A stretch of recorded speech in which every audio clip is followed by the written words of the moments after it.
It started as an ordinary day at the garage. Nothing unusual, just the sound of wrenches, oil cans, and the faint hum of engines being tested. A man brought in a dark sedan, its paint chipped, its body dented in places that told of a hard life on the road. He said the car made a strange noise whenever he accelerated. Most mechanics would have dismissed it as a loose belt or a failing bearing, but there was something about the way he spoke. Nervous, almost hiding something. I decided to take a closer look. As I opened the hood, the scent of burnt oil and rust filled the air. 16 minutes of footage may just look like routine disassembly, but every step carried a strange weight, like peeling back the pages of a diary you weren't supposed to read. The timing belt came off, the covers loosened, and one by one the pieces revealed themselves. Nothing seemed out of place until I spotted a small metal container wedged deep inside, hidden near the engine bay. It wasn't part of the car. It didn't belong there. My pulse quickened.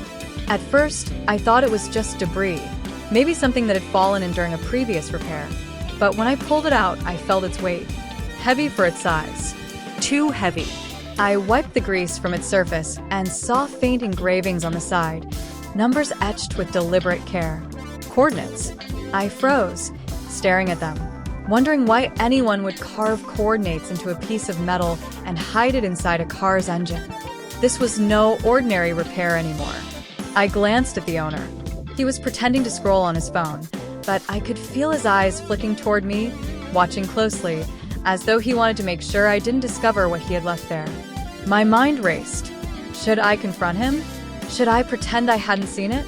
The footage you're watching now might look like just another step in car fixing, but what you're actually seeing is me holding a secret in my hands, a secret that didn't belong to me. I slipped the piece into my pocket and continued the repair as if nothing had happened. I worked faster, tightening bolts, replacing covers, keeping my movements calm while my thoughts spiraled. 16 minutes on camera, but inside my head it felt like hours. Every sound of a wrench echoed like a warning. Every glance from the owner felt like a threat. When the repair was finally done, I told him his car was ready.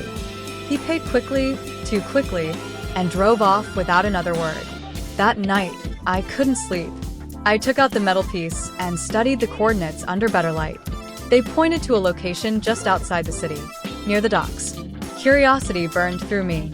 I knew I shouldn't go, but something inside pushed me forward.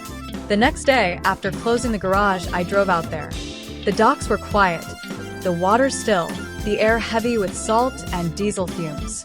I followed the coordinates to an abandoned warehouse, its windows shattered, its doors chained shut. Inside, the air was colder. My footsteps echoed on the concrete floor as I searched through the shadows. And then I saw them, crates stacked high, sealed tight, marked with the same engravings as the metal piece I'd found. I pried one open, and my heart stopped. Inside were rolls of unmarked bills, stacks of cash hidden in plain sight. This wasn't just money. It was a fortune, carefully stored away where no one would find it. Or, at least, where no one was supposed to. Suddenly, I heard footsteps. I ducked behind the crates, my heart pounding in my chest. The owner of the sedan walked in, his voice low, speaking into his phone. The mechanic saw nothing. I watched him. He didn't notice. His words cut through me like ice. He thought I was blind.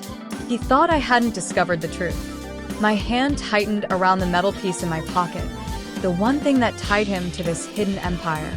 I realized then that I was holding more than just evidence. I was holding leverage. I slipped out before he could see me, every nerve on fire, every sound magnified. The drive back was a blur, headlights streaking across the highway as my mind replayed what I had just seen. A secret stash of money, a criminal operation hidden in plain sight, and a man who had trusted me with his car, never realizing I had uncovered his greatest secret. When I returned to the garage, I locked the doors and sat in silence.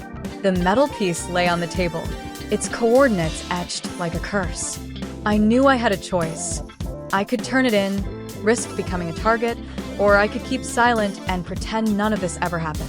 16 minutes of a car repair had turned into something far darker, a story I could never share with anyone else. or so I thought. Even now, when I hear the sound of an engine starting, I remember that day. I remember the weight of the piece in my hand, the fear in the owner's eyes, the crates stacked in the darkness.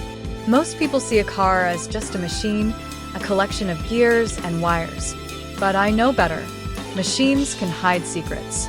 They can carry stories that were never meant to be told. And as you watch this footage sped up, bolts turning and covers sliding back into place, remember that you're not just seeing a repair. You're seeing the unraveling of a mystery, a glimpse into a world hidden beneath grease and steel.